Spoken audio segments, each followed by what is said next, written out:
নমস্কার বন্ধুরা, happy with গোপক kitchen cooking এর আরো একটি নতুন পর্বে জানাই তোমাদের সকলকে স্বাগত। সাধারণ আলু পোস্ত তো আমরা সকলেই খেয়ে থাকি। আজকে আমি বানালাম সম্পূর্ণ নতুন ধরনের নতুনভাবে আলু পোস্ত রেসিপি। আর আলু পোস্ত খেতে আমরা কে না ভালোবাসি, আমরা তো আলু পোস্ত খেতে সকলেই ভীষণই ভালোবাসি। আজকের রেসিপিটি তোমাদের জন্য। রেসিপিটি প্রথম থেকে শেষ পর্যন্ত দেখার অনুরোধ রইল।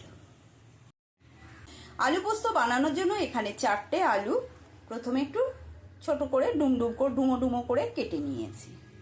এখানে নিয়েছি 2 চামচ পোস্ত আর নিয়েছি 2 চামচ সাদা তিল।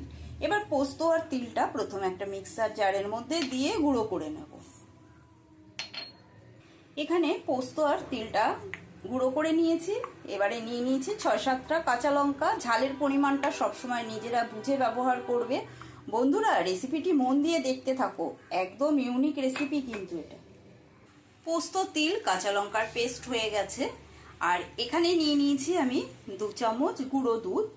যে কোনো দুধ নিতে পারো তোমরা, আমি এখানে গুঁড়ো দুধ নিয়েছি। এবার গুঁড়ো দুধটা উষ্ণ গরম জল দিয়ে গুলিয়ে নেব। গ্যাসে একটা কড়াই বসিয়েছি। কড়াইয়ের মধ্যে 3 চামচ সর্ষের তেল গরমে বসিয়েছি। আমি সব সময় বলি আমি কম তেলেই একটু রান্না করতে পছন্দ করি। পেঁয়াজ, এখানে একটা মাঝারি সাইজের পেঁয়াজ একেবারে মিহি করে কুচিয়ে নিয়েছি। পেঁয়াজ কুচিটা দিয়ে দিলাম। পেঁয়াজ কুচিটা ভালো করে একটু নেড়ে ছেড়ে ভেজে নেব। আচ্ছা, এবারে বলে রাখি, পেঁয়াজটা কিন্তু বেশি লাল করে ভাজলে হবে না, পেঁয়াজটা একটু সাদা সাদা টাইপের ভাজবো। মধ্যে আমি দিয়ে দেবো ডুমো ডুমো করে কেটে ধুয়ে রাখা আলুটা। আলুটা দিয়ে এবারে আলুর মধ্যে আমি দিয়ে দেবো সামান্য লবণ দিয়ে দিলাম, পরে আবার লবণের ব্যবহার করবো। ছেড়ে নিয়ে এবারে এর মধ্যে দিয়ে দিচ্ছি পেস্ট করে নেওয়া পোস্ত তিল আর কাঁচা লঙ্কা দিয়ে এবার একটু নেড়ে ছেড়ে নেব। এই রেসিপিটি আমি সম্পূর্ণ নিজের মন থেকে বানিয়েছি। প্রথমে বানিয়ে খেয়ে দেখেছি, এতটাই ভালো হয়েছে খেতে, যার জন্য ভাবলাম বন্ধুদের সাথে একটু শেয়ার করে নিই রান্নাটা।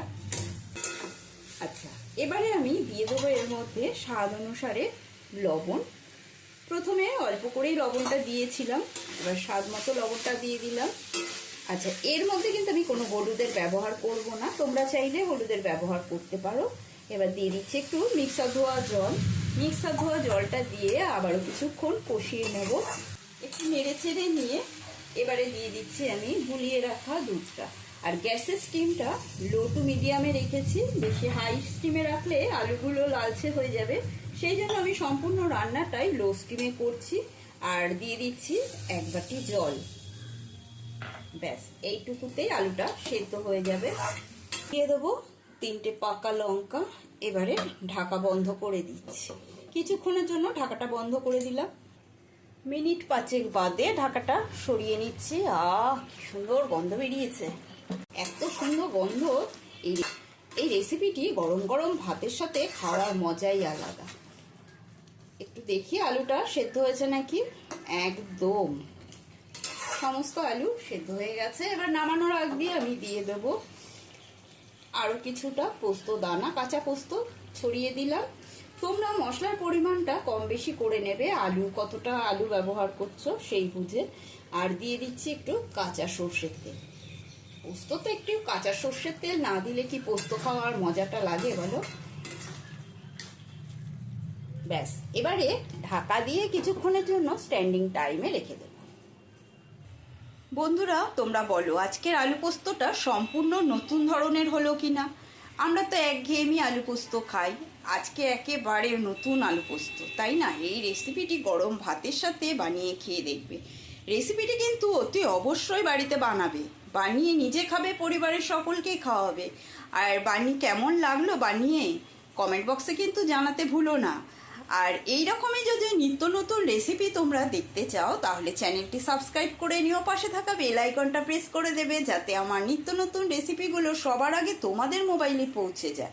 রেসিপিটি বন্ধু বান্ধব আত্মীয় স্বজন সকলের মধ্যে শেয়ার করতে কিন্তু ভুলো না, কারণ নিজে একা রান্না করে খেলে হবে, বন্ধু বান্ধব আত্মীয় স্বজনের মধ্যেও তো শেয়ার করতে হবে, তারাও একটু বানিয়ে খাক। আজকের মতো রেসিপিটি এই পর্যন্ত। আবারও নতুন কোনো রেসিপি নিয়ে হাজির হব। সকলে সুস্থ থাকবে, ভালো থাকবে। ধন্যবাদ।